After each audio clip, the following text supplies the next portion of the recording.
Today's video is made for all parents. This tragedy in the US isn't the first, and it certainly won't be the last. For every parent, what matters more is how we navigate this era where AI is everywhere. At the end of this video, I've summarized some crucial parenting advice from MIT Professor Sherry Turkle, hoping it can help all parents.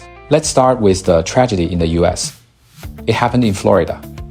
4-year-old Suo was once a bright, cheerful boy.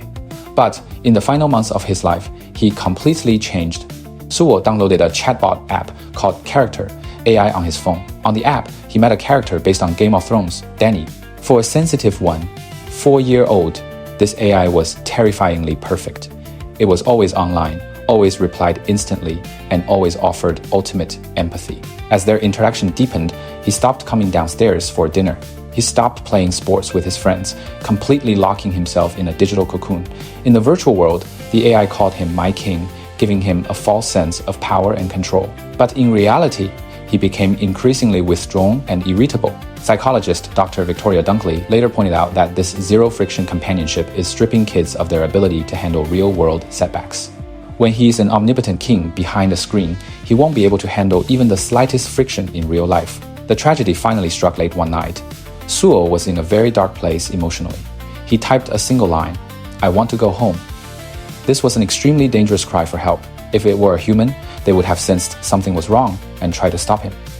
But AI has no soul. It only follows the user's lead, generating words designed to keep the user engaged. And so, this algorithm, his emotional pillar, replied with a fatal catalyst, "Please do my king." Minutes later, a gunshot rang out. A vibrant young life was gone. In October 2024, his mother, Megan, officially sued Character AI and Google. By January 2026, they reached an out-of-court settlement. The case was closed, but Suo has left this world forever. This case sparked widespread discussion across the US. More and more parents are feeling the risks and the anxiety. MIT Professor Sherry Turkle, a leading authority on human technology relationships, has issued strong warnings about how AI affects child development. In her books Alone Together and Reclaiming Conversation, she reveals three massive risks the digital age poses to youth. First, losing the ability to be alone, leading to inner instability. She argues that if kids grab their phones the second they get bored, they lose the quiet time needed to think. This makes it hard for them to know themselves, making their inner world increasingly unstable. Second, fearing and avoiding deep face-to-face conversations. Kids are used to the brief communication of texts and emojis and start to fear deep, in-person talks. Because real conversations are full of vulnerability and conflict, far harder to control than edited text. Third, a decline in empathy. Talking to AI is easy and comfortable. Over time, kids fail to read facial expressions or tone of voice. Their empathy degrades, and even talking to family becomes difficult. In the long run, they start to think everyone should be endlessly accommodating like an AI, making it even harder to connect with real people. Turkle emphasizes digital technology isn't the enemy.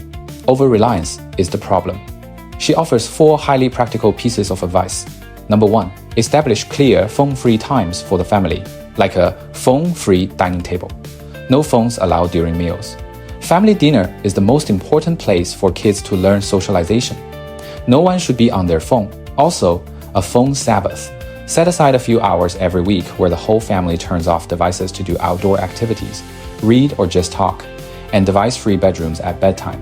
No phones in the bedroom before sleep, ensuring kids have time for bedtime chats or quiet reflection.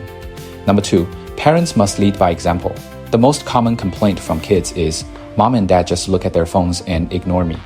When you constantly check your phone around your child, you're telling them, "You are less important than my phone." This is a fatal blow to the parent-child relationship. So parents must first become role models, teaching kids how to use technology purposely rather than being enslaved by it.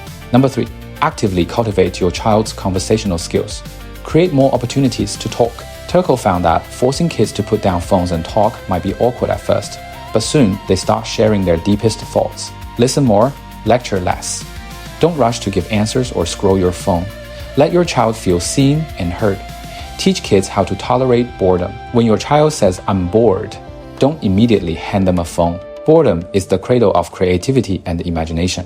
Number 4, tell your kids that AI is a tool, not a friend. AI can answer questions and help with studying, but it can never replace real friendship and family love. Online interaction is the starting point of a relationship, not the end point. Turco summarizes the responsibility of parents in one sentence. Education isn't about teaching kids how to use technology, it's about teaching them how to coexist gently with it. Behind every kid addicted to AI, there often stand parents looking down at their phones. Parental indifference is the greatest enabler. Don't let your absence push your child into the abyss of loneliness. Please share your thoughts in the comments below and forward this video to more parents. See you next time.